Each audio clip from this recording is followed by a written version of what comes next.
तो गौहर को पुलिस बचा रही है। ये इसलिए क्योंकि वो वीडियो पुलिस के पास था। वो वीडियो भी आपको याद होगा। पुलिस के पास था घटना का वीडियो, जहां पर नारे लगाए गए, लेकिन एफआईआर घटना के 8 दिन बाद हुई। 8 दिन का समय। जांच अधिकारी ने रिपोर्ट पेश की और देरी से रिपोर्ट पेश की। एक ये भी पॉइंट यहां पर खड़ा हो रहा है। पुलिस थ्योरी को कोर्ट ने संदेहास्पद माना और यहां पर कोई ना कोई कमी जरूर मानी गई। जुलूस निकालने वालों से पूछताछ नहीं हुई। उस दौरान जो लोग वहां पर थे उनसे पूछताछ नहीं हुई। सबूत सही से नहीं जुटाए गए। अकबर और साथ ही अलीमुद्दीन ने वहां पर जुलूस निकाला था। इसके अलावा ना बयान दर्ज हुए, ना गवाह के तौर पर उन्हें शामिल किया गया, जबकि वो भी वहां पर शामिल बताए जा रहे थे। नासिर ने हैदराबाद में गौहर को छिपाया था, ये भी खबर थी, लेकिन अजमेर पुलिस ने ये साबित नहीं किया कि वहां पर उसे छिपाया गया। गहलोत सरकार ने जानबूझकर बचाया है, ये भी बीजेपी की तरफ से आरोप लगाए जा रहे हैं कि गहलोत सरकार ने यहां पर जानबूझकर गौहर को बचाया है और इस वजह से पूरे मामले में सबूत भी पेश करने में पुलिस नाकाम रही है। चलिए खबरों में आगे बढ़ते हैं। बात कर लेते हैं बंगाल की। बंगाल की सियासत के मूल चरित्र में मानो अपराध एक अपनी अलग जगह बना चुका है, क्योंकि वहां से अक्सर ऐसी तस्वीरें सामने आती है जो हैरान करती है, परेशान भी करती है। इसी बीच एक और वीडियो वहां से सामने आया है जिसमें महिला के साथ जाती हो रही है। इस वीडियो को देखने के बाद गुस्सा भी आ रहा है, हैरानी भी हो रही है और ये वीडियो शेयर किया गया है बीजेपी नेता शुभेंदु अधिकारी की तरफ से। इस वीडियो में जो आरोपी नजर आ रहा है उसके संबंध टीएमसी नेताओं के साथ होने का दावा किया गया है। दिखाते हैं आपको रिपोर्ट के जरिए कि आखिर किस कदर वहां पर महिलाओं के साथ जाती है।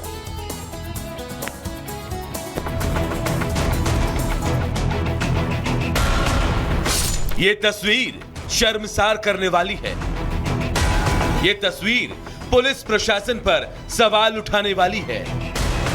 ये तस्वीरें हर भारतीय का सिर शर्म से झुकाने वाली, क्योंकि महिलाओं को देवी मानने वाले देश में इस तरह की तस्वीरें हमारी संस्कृति और परंपरा के खिलाफ है। लेकिन नारी की पूजा करने वाले इस देश में जब बात पश्चिम बंगाल की होती है तो चर्चा हमेशा देश को शर्मसार करने वाली घटना की होती है और इस बार भी ऐसा ही है। खैर, एक महिला के साथ किया जा रहा ये तालिबानी व्यवहार पश्चिम बंगाल के हावड़ा में हो रहा है। बताया जा रहा है कि ये तस्वीरें हावड़ा के डोमजूर इलाके की हैं, जिसमें घर में चोरी करने का आरोप लगाकर वहां कुछ लोगों ने एक गरीब परिवार को इस कदर प्रताड़ित किया कि जिसने भी इन तस्वीरों को देखा वो शर्मसार हो गया। इस वीडियो को लेकर अब तक जो जानकारी सामने आई है उसके मुताबिक बताया जा रहा है कि एक महिला हावड़ा के डोमजूर इलाके में अब्दुल हसन लश्कर नाम के एक शख्स के घर में काम करती है। कुछ रोज पहले उसने अपने प्रेमी से शादी की और घर से भाग गई। इसी बीच अब्दुल हसन के घर में चोरी हो गई, जिसका आरोप नौकरानी पर लगाकर अब्दुल हसन लश्कर नाम के शख्स ने नौकरानी के माँ बाप और भाई को अपने घर बुलाया और पहले तीनों की बेरहमी से पिटाई की और फिर तीनों के बीच चौराहे पर एक एक करके बाल काट दिए। बंगाल में खुलेआम दी जा रही इस तालिबानी बर्बरता का खौफ इस महिला और परिवार पर कितना गहरा है, इस वीडियो को देखकर अंदाजा लगाया जा सकता है। आरोपी इस महिला के बाल काट रहा है और ये महिला डरकर अपने पति का हाथ पकड़ ले रही है। लेकिन इस तालिबानी सजा का सामना कर रहे इस परिवार में इतनी हिम्मत नहीं कि वो घटना का प्रतिरोध कर सके। हालांकि यार भारत इस वीडियो की पुष्टि नहीं करता, लेकिन इस वीडियो को पोस्ट करते हुए पश्चिम बंगाल के बीजेपी नेता शुभेंदु अधिकारी ने सोशल मीडिया के जरिए कई सवाल खड़े किए। उन्होंने लिखा है, बंगाल में महिलाओं के विरुद्ध मध्यकालीन बर्बरता का नवीनतम एपिसोड। शर्म करो, शर्म करो, शर्म करो। यह हावड़ा का डोमजूर है। डोमजूर कोई सुदूर जगह नहीं, यह हावड़ा सिटी पुलिस के अधिकार क्षेत्र में है। सजा के तौर पर यहाँ एक महिला के बाल बेतरतीब ढंग से कैंची लगाकर काट दिए गए। इस घिनौने कृत्य को अंजाम देने वाले क्रूर जानवर टीएमसी पार्टी के करीब से जुड़े हुए हैं। इतना ही नहीं, बताया जा रहा है कि आरोपियों ने इस घटना के बाद पीड़ित परिवार को गांव छोड़ने और घटना की शिकायत पुलिस से करने पर अंजाम भुगतने की धमकी भी दी। हैरानी की बात तो यह है कि बीच चौराहे हावड़ा में दिन दहाड़े ये घटना हुई और हावड़ा पुलिस को इसकी खबर तक नहीं लगी।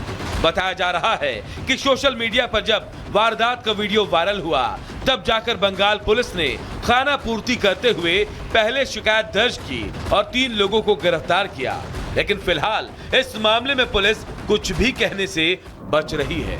जाहिर है पश्चिम बंगाल में कानून व्यवस्था की पोल खोलती इन तस्वीरों ने एक बार फिर ममता सरकार को कटघरे में खड़ा कर दिया है। लेकिन सवाल है कि आए दिन बंगाल में ऐसी घटनाएं हो रही हैं, बावजूद इसके आखिर सीएम ममता कुछ क्यों नहीं कर पा रही? क्या बंगाल वाकई सीएम ममता के कंट्रोल से बाहर हो चुका है? Bureau report, Republic Bharat.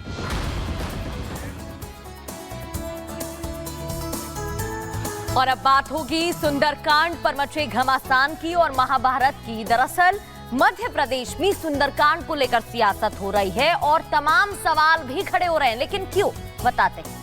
बिल्कुल, और देखिए लगातार सुंदरकांड पाठ को लेकर यानी कि थाने में जो पाठ किया गया सुंदरकांड का, इसे लेकर जो कांग्रेस है वो बीजेपी पर हमलावर है, जबकि बीजेपी कांग्रेस पर तुष्टीकरण की राजनीति का भी आरोप लगा रही है। लेकिन आखिर ये पूरा विवाद शुरू कैसे हुआ, रिपोर्ट के जरिए आपको दिखाते हैं।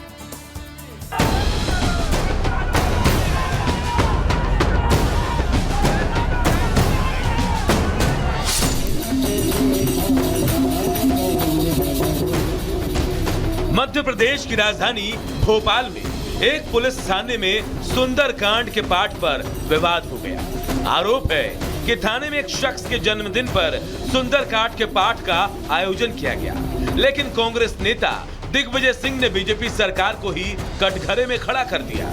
दिग्विजय सिंह का कहना है कि थाने में सुंदरकांड का औचित्य क्या है।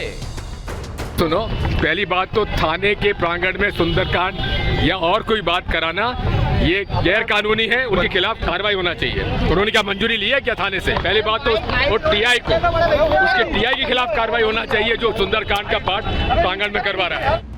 दिग्विजय सिंह के सुंदरकांड पर सवाल उठाने के बाद बीजेपी हमलावर हो गई। बीजेपी ने कांग्रेस पर तुष्टीकरण की राजनीति करने का आरोप लगाते हुए कहा कि कांग्रेस हमेशा हिंदुओं को अपमानित करती रही है, लेकिन जब सड़क पर नमाज पढ़ी जाती है, मुहर्रम के जुलूस में फिलिस्तीनी जिंदाबाद के नारे लगाए जाते हैं, तब ये कुछ नहीं कहते, और जब सनातन के पक्ष में कुछ होता दिखता है तो सभी विरोध प्रदर्शन पर उतर आते हैं। तो दिग्विजय सिंह जी, आप 10 वर्ष मुख्यमंत्री रहे, जो सड़कों पर नमाज पढ़ी जाती, कभी आपने 10 वर्षों में उसे रोकने की कोशिश करी? आज भी देश भर में सड़कों पर नमाज पढ़ी जाती, कभी उस पर आपने सवाल उठाए, उसकी अनुमति का जिक्र किया, कभी उसे गैर कानूनी बताने की हिम्मत दिखाई? क्या पता क्यों आपको सनातन धर्म ही दिखता है, भगवा दिखता है, राम मंदिर दिखता है, इसी पर सवाल उठाना आपकी आदत बन चुकी। बेहतर होगा कि आप कभी मदरसों पर, नमाज पर, इस पर भी सवाल उठा के बताएं, तब तो पता चलेगा कि आपका निष्पक्ष चेहरा है। लेकिन तुष्टीकरण के कारण एक वर्ग को कोसना आपकी आदत है। दिग्विजय सिंह ने बीजेपी सरकार और प्रशासन पर जमकर निशाना साधा। कहा वो भी 10 साल मुख्यमंत्री रहे हैं, लेकिन थाने में सुंदरकांड का पाठ नियमों से खिलवाड़ है। मैं 10 साल तक मुख्यमंत्री रहा हूँ, मैं भी थोड़ा नियम कानून जानता हूँ, अधिकारी कर्मचारियों का code of conduct, service rules जानता हूँ। ये कहीं भी नहीं लिखा हुआ है कि किसी भी सरकारी कार्यालय, और वो तो थाने में जहां सुंदरकांड का पाठ हो रहा है। मध्य प्रदेश में बीजेपी ने सभी 29 सीटें जीतकर कांग्रेस को चारों खाने चित कर दिया है। ऐसे में कांग्रेस एक बार फिर अपनी जमीन तलाश रही है और इस बार सुंदरकांड के बहाने सरकार को घेरने की कोशिश कर रही है। Bureau report, Republic Bharat.